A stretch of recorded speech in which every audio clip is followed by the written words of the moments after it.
Hi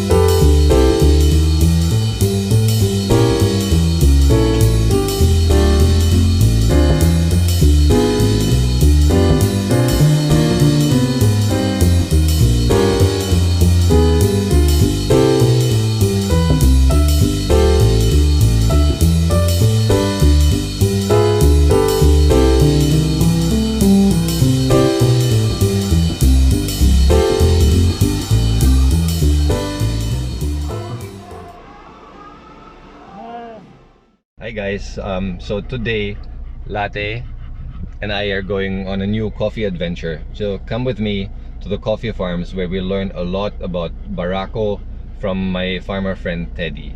Come with me and enjoy the ride.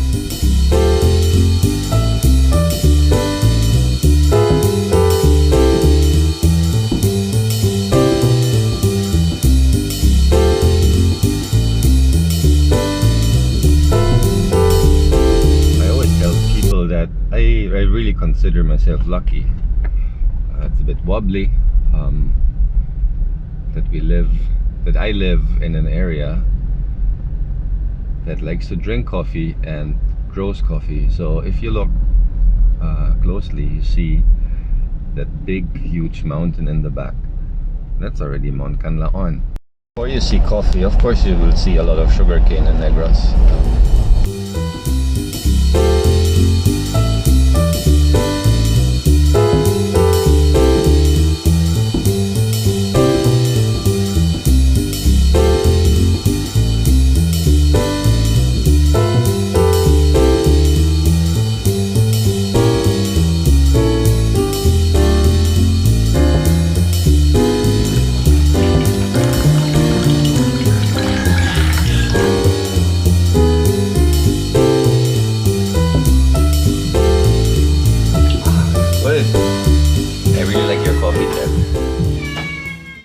Let's go. Latte. Hey, hey. Oh my god.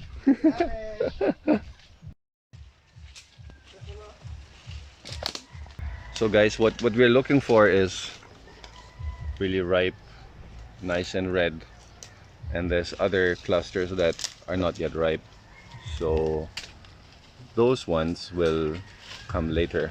So meaning when we harvest coffee, we have to go several times to the same farm and to the same tree.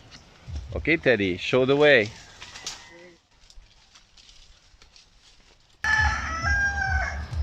Since when do you plant Barako? 7 years ago. Okay. 7 years ago. After we traveled in the mountain, okay, we see the trees there. And you tell me that it all goes back to me, doesn't it? Good. Amazing. you told me that it was a good variety of coffee. So this was the time that I picked some beans there. Okay, and then you started germinating and planting. What do the locals call Barako here? We called here Brazil. Brazil, like as in the country coffee. Brazil? Yeah. Why? I do not know what is the history of this, but this was most of the farmers reject this one because there's no market for this before. Oh, okay, so why was it here? I don't know that. Okay, so they started to take it out and replace it. Replace it with Robusta.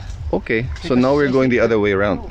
Yeah, because I also discovered that because of you that this is almost more than a double than the price of Robusta.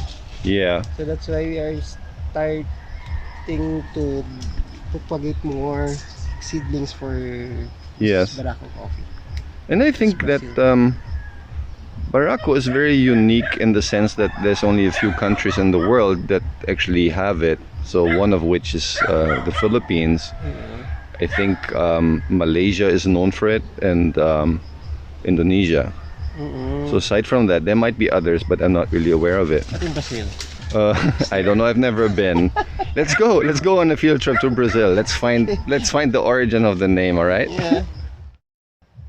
This is Liberica that Teddy calls orange. Looks a bit red to me, but always trust the farmer. They always know more. This. So this is the purple one. You just pick it and we compare.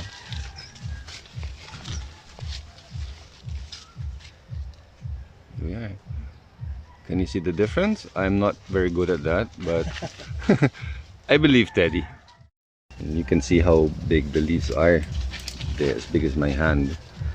Robusta is way smaller.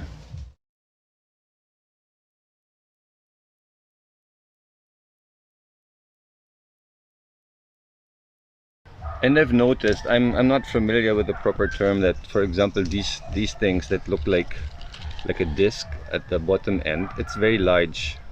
This darker portion. Yeah, compared to the Robusta. robusta. Like for example, anong tawag niya sa amon? Iyang ano eh. Iyang titi. Yeah. Okay, I'm not going to translate that. Yeah, look. This is wider. Yes. Compared to the Yeah. robusta. We keep on walking deeper into his farm. How big is this farm, by the way?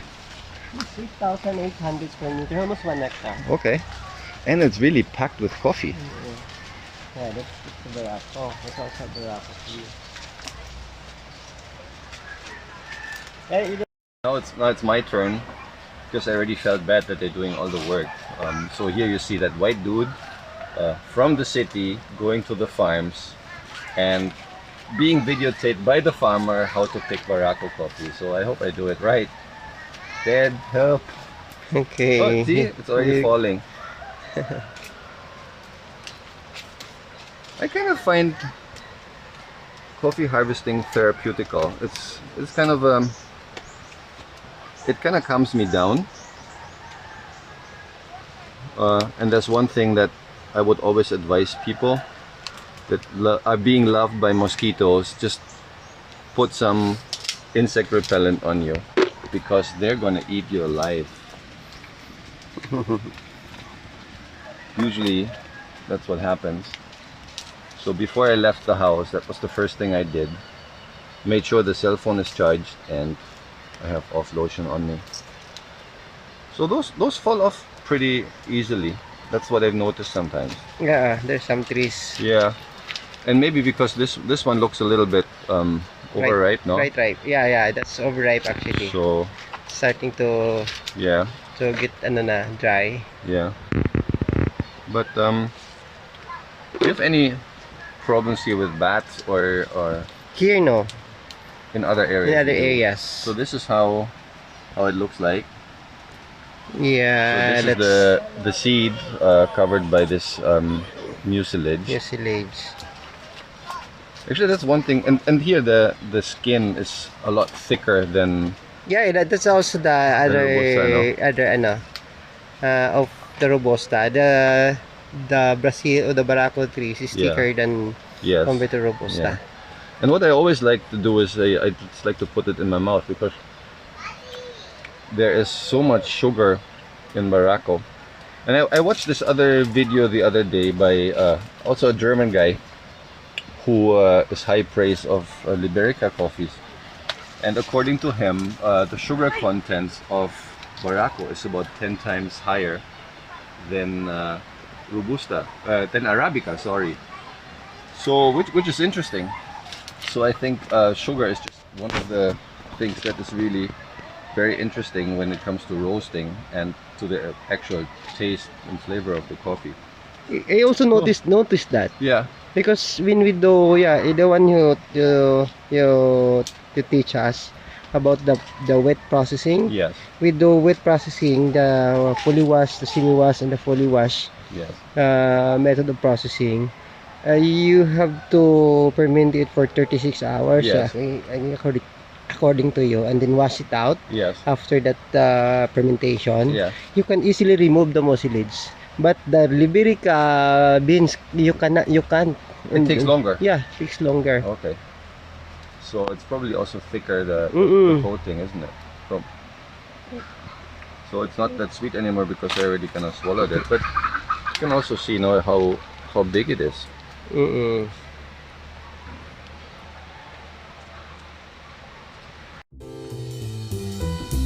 My God.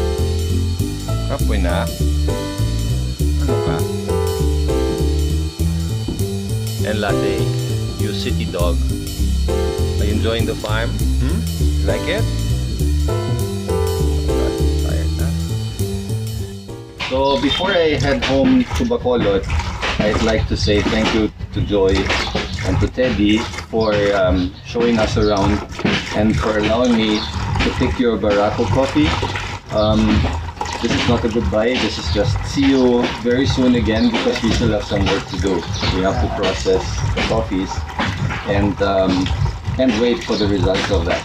So thanks for having me. Thank you also. We have to wait for several days, 3 hours for the fermentation and then for drying. Okay, I'll be back. Yes. Hasta la vista, baby. Thank you. Hasta la vista, baby. Thank you, thank you. You.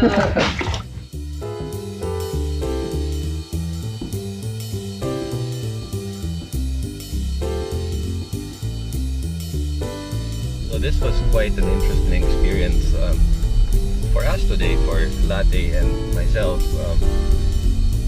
going back to the farms and learn from Teddy a little bit more about our own Barako. And I hope you really liked it. And if you do, please subscribe and like. And I hope you keep watching my channel. More interesting stuff will come up, definitely. So thanks guys, thanks from Latte. Where is he? There.